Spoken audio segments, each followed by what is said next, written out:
So ಅವರು ಯಾವುದೋ ಒಂದು ಕಾರಣಕ್ಕೆ ಅವ್ರು ಜೈಲ್ ಸೇರ್ಬೇಕಾಗಿದೆ ಬಂತು.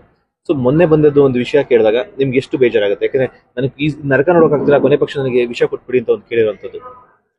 ಆಗ್ಬಾರ್ದಿತ್ತು, ಆಗೋಗಿದೆ ಸರ್. ತುಂಬಾ ಲಾಸ್ ಮಾಡ್ಬೋದು. ಅಲ್ಲ, ಈ ವಿಷಯದ ಬಗ್ಗೆ ಅಂದ್ರೆ ಮೀನ್ಸ್ ಅದು ಆತರ ಫ್ರಸ್ಟ್ರೇಷನ್ ಇಲ್ಲ ಆಗುತ್ತೆ ಸರ್, ಅಂದ್ರೆ ಖಂಡಿತವಾಗ್ಲು ಸರ್, ಇವಾಗ ನಾವು ಬಿಗ್ ಬಾಸ್ ಅಲ್ಲಿ ಎಲ್ಲ ಫೆಸಿಲಿಟಿಗಳು ಇದ್ದೇ ನಮ್ಮ ಕೈಲಿ ಕಷ್ಟ ಸರ್. ಇನ್ನು ಆ ಥರದ್ರಲ್ಲಿ ಆಗದೆ ಇರುತ್ತೆ ಸರ್. ಅದು ನಿಮಗೆ ಗೊತ್ತಿಲ್ವಾ ಸರ್? ಪ್ರತಿಯೊಬ್ಬರಿಗೂ ಗೊತ್ತು.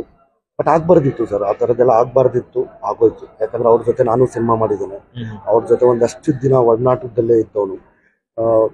ಒಬ್ಬ ಕಲಾವಿದನಾಗಿ ಹೇಳೋದು ಅಂತಂದ್ರೆ ನಮಗೆ, ನಮ್ಮ ಇಂಡಸ್ಟ್ರಿಗೆ ದೊಡ್ಡ ಲಾಸೆ ಸರ್. ಅಂದ್ರೆ ಒಬ್ಬ ವ್ಯಕ್ತಿಯಿಂದ ಒಂದಷ್ಟು ಜನ, ಒಂದಷ್ಟು ಫ್ಯಾಮಿಲಿಗಳು, ಒಂದಷ್ಟು ಟೆಕ್ನಿಷಿಯನ್ಸ್ ಎಲ್ಲ ಇದ್ದಂತಿದ್ರು. ಆ ರೀತಿ ನಾವು ಆಲೋಚನೆ ಮಾಡಿದಾಗ ನಮಗೆ ಲಾಸು. ಇನ್ನೊಂದು ಕಡೆ ನ್ಯಾಯ ಅಂತ ಇದ್ದಂದಾಗ ಅದಕ್ಕೆ ಒಂದು ನ್ಯಾಯಾಲಯ, ಒಂದು ಕೋರ್ಟು ಅಂತ ಇರುತ್ತೆ. ಅಲ್ಲಿ ರೇಣುಕಾ ಸ್ವಾಮಿ ಅವರಿಗೆ ಅಲ್ಲಿ ಒಂದು ನ್ಯಾಯಕ್ಕೋಸ್ಕರ ಅವ್ರ ಫ್ಯಾಮಿಲಿ ಅವ್ರನ್ನ ಹೊಂದಿರೋದಕ್ಕೆ ಅವ್ರಿಗೊಂದಿದೆ. ಲೈಕ್ ಆ ರೀತಿ ನೋಡಕ್ ಹೋದ್ರೆ ಇವೆಲ್ಲ ಆಗ್ಬಾರ್ದೇ ಇತ್ತು ಸರ್. ಇವೆಲ್ಲ ಆಗಿದ್ದೇ ದೊಡ್ಡ ದುರಂತ. ಆಗ್ದೇನೆ ಇದ್ದಿದ್ರೇನೆ ಒಳ್ಳೇದು, ಚೆನ್ನಾಗಿರ್ತಾ ಇತ್ತು ಅಷ್ಟೇ ಸರ್. ಆಕ್ಚುಲಿ ನೀವು ಅವ್ರ ಜೊತೆ ಆಕ್ಟ್ ಮಾಡಿದೀನಿ ಅಂತ ಹೇಳಿದ್ರೆ, ಸೊ ಹೆಂಗೆ ಕೋರ್ಟ್ ಇಸ್ಗಳ ಜೊತೆ ಯಾವ ತರ ಇರ್ತಾ ಇದ್ರು ಅವರು? Sir very simple sir. ನಾವೆಲ್ಲ ಅವ್ರ ಕ್ಯಾರವಾನಿಗೆ ಕರೆದು ಎಲ್ಲ ಊಟ ಮಾಡ್ತೀವಿ. ನಾವು ಚಿಂಗಾರಿ ಸಿನಿಮಾದಲ್ಲೇ ಆಕ್ಟ್ ಮಾಡಿದ್ವಿ. ಅದಾದ್ಮೇಲೆ ನಾವು ಕೈವಾ ಸಿನಿಮಾದ ಪ್ರಮೋಷನ್ಗೆ ಹೋದವಾಗ ನಮಗೆ ಹುಬ್ಳಿನಲ್ಲಿ ಸಿಕ್ಕಿದ್ರು. ಅವಾಗೆಲ್ಲರೂ ಜೊತೆಲೇ ಊಟ ತಿಂಡಿ ವಿಚಾರಗಳಲ್ಲಿ, ಊಟದ ವಿಚಾರದಲ್ಲಿ, ಪ್ರೀತಿ ವಿಶ್ವಾಸದ ವಿಚಾರದಲ್ಲಿ ಯಾವುದಕ್ಕೂ ಕೊಡ್ತಾ ಇರಲಿಲ್ಲ ಸರ್.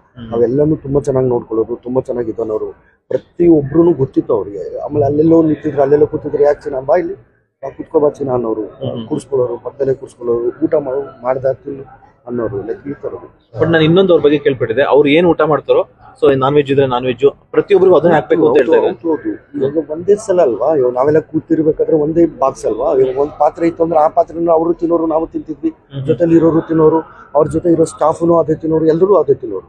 ಅದು ಬಿಟ್ಟು ಬೇರೆಯವ್ರು ಯಾರೂ ಆ ಥರದಿಲ್ಲ ಸರ್. ಕಲಾವಿದರಿಗೆ ಈಗ ಯಾವುದೂ ಆ ಥರದ್ದಿಲ್ಲ ಸರ್. ನಾನು ನೋಡಿರೋ ಮಟ್ಟಿಗೆ ನಾನು ಸುಮಾರು ಎಲ್ಲರ ಜೊತೆನೂ, ಶಿವಣ್ಣ ಜೊತೆಗೆ, ಸುದೀಪನ ಜೊತೆಗೆ, ಅದಾದ್ಮೇಲೆ ದುನಿಯಾ ವಿಜಯ್ ಸರ್ ಜೊತೆಗೆ, ವಿಜಯ ರಾಘವೇಂದ್ರ ಅವರು, ಸುಮಾರು ಎಲ್ಲನೂ, ಪ್ರಜ್ವಲ್ ದೇವರಾಜ್, ಎಲ್ಲರ ಜೊತೆನೂ ನೋಡಿದ್ದೀನಿ, ಎಲ್ಲರ ಜೊತೆನೂ ಆಕ್ಟ್ ಮಾಡಿದ್ದೀನಿ. ಅವ್ರು ಯಾರನ್ನೂ ಇಲ್ಲ ಸರ್. ಎಲ್ಲರೂ ಊಟದ ವಿಚಾರದಲ್ಲಿ, ಆಮೇಲೆ ಪ್ರೀತಿ ವಿಶ್ವಾಸ ವಿಚಾರದಲ್ಲಿ ಯಾರೂ ಭೇದ ಭಾವ ತೋರಿಸಿದವರಲ್ಲ. ಇಡೀ ಇಂಡಸ್ಟ್ರಿಯಲ್ಲಿ ಪ್ರತಿ ಕಲಾವಿದರು ನಾನು ಮಾಡಿದಷ್ಟು ಆಯ್ತು ಸರ್, ಎಲ್ಲರ ಜೊತೆನೂ ಆಕ್ಟ್ ಮಾಡಿದ್ದೀನಿ. ಬಟ್ ಎಲ್ಲರೂ ಅದೇ ಥರ ಸರ್, ಅಂದರೆ ಎಲ್ಲರಿಗೂ ಒಂದೇ ಸರ್. ಕಲಾವಿದರಿಗೆ ಆ ಮನಸ್ಸು ಬಂದ್ಬಿಟ್ಟಿರುತ್ತೆ ಸರ್. ಯಾಕಂದ್ರೆ ಒಂದಷ್ಟು ಪಾತ್ರಗಳು ಮಾಡಿ ಅವನ ಮನಸ್ಸು, ಅವನ ವ್ಯಕ್ತಿತ್ವ ಆ ಥರ ಆಗೋಗಿರುತ್ತೆ ಸರ್. ಏನು ನೋಡ್ತಾರೆ ಮನುಷ್ಯ. ಇವಾಗ ಒಬ್ಬ ಕಲಾವಿದನಿಗೆ ಒಂದು ಥಿಯೇಟ್ರಲ್ಲಿ ಒಂದು ಸಿನಿಮಾ ಚೆನ್ನಾಗಾಯ್ತು ಅಂದ್ರೆ ಜನ ಮೆಚ್ಕೊಂಡ್ರು ಅಂದ್ರೆ ಅದಕ್ಕಿಂತ ದೊಡ್ಡ ಆಸ್ತಿ ಇನ್ನೇನಿಲ್ಲ ಸರ್. ಅವನ್ನೆಲ್ಲ ದುಡ್ಡು ನೋಡಿರ್ತಾನೆ, ಕಾರು ಇರುತ್ತೆ, ಎಲ್ಲನೂ ಅಳು ಗೀಳು ದುಃಖ ಎಲ್ಲ ನವರಸಗಳನ್ನೆಲ್ಲನೂ ನೋಡ್ಬಿಟ್ಟಿರ್ತಾರೆ. ಇನ್ನೇನಿರುತ್ತೆ ಸರ್ ಮನುಷ್ಯನಿಗೆ. ಅದರಲ್ಲಿ ಎಕ್ಸ್ಪೆಷಲಿ ಕಲಾವಿದನಿಗೆ ತೀರಾ ಆಳವಾಗಿ, ತೀರಾ ಮನುಷ್ಯತ್ವ ಅಂದರೆ ಮನಸ್ಸಿಂದ ಎಲ್ಲನೂ ಅನುಭವಿಸಿರ್ತಾನೆ ಅಂತ ನನ್ನ ಅಭಿಪ್ರಾಯ. ಯಾಕಂದ್ರೆ ನಾನು ಥಿಯೇಟರ್ ಕಲಾವಿದನೂ ಆಗಿ ಸಿನಿಮಾದಲ್ಲೂ ಆ್ಯಕ್ಟ್ ಮಾಡೋದ್ರಿಂದ ಪ್ರತಿಯೊಬ್ಬರಿಗೂ ಅದೇ ಫೀಲ್ ಇರುತ್ತೆ. ತುಂಬಾ ಥ್ಯಾಂಕ್ಸ್ ಸರ್. ಆದಷ್ಟು ನಿಮ್ಮ ಬಗ್ಗೆ ಎಲ್ಲ ಹೇಳ್ಕೊಂಡ್ರಿ. ಮತ್ತೆ ನಿಮ್ಮ ಮುಂದಿನ ಸಿನಿಮಾಗಳಿಗೆ ಆಲ್ ದ ಬೆಸ್ಟ್. ಮತ್ತೆ ಈ ಗುರಿ ಸಿನಿಮಾ ಒಳ್ಳೆ ಗುರಿಯನ್ನ ಇಟ್ಕೊಂಡು, ಮತ್ತೆ ಒಳ್ಳೆ ಹೆಸರನ್ನ, ಜನಗಳನ್ನ ಗುರಿ ಮಾಡ್ಲಿ, ಟಾರ್ಗೆಟ್ ಮಾಡ್ಲಿ, ಬಂದು ಸಿನಿಮಾ ನೋಡ್ಲಿ.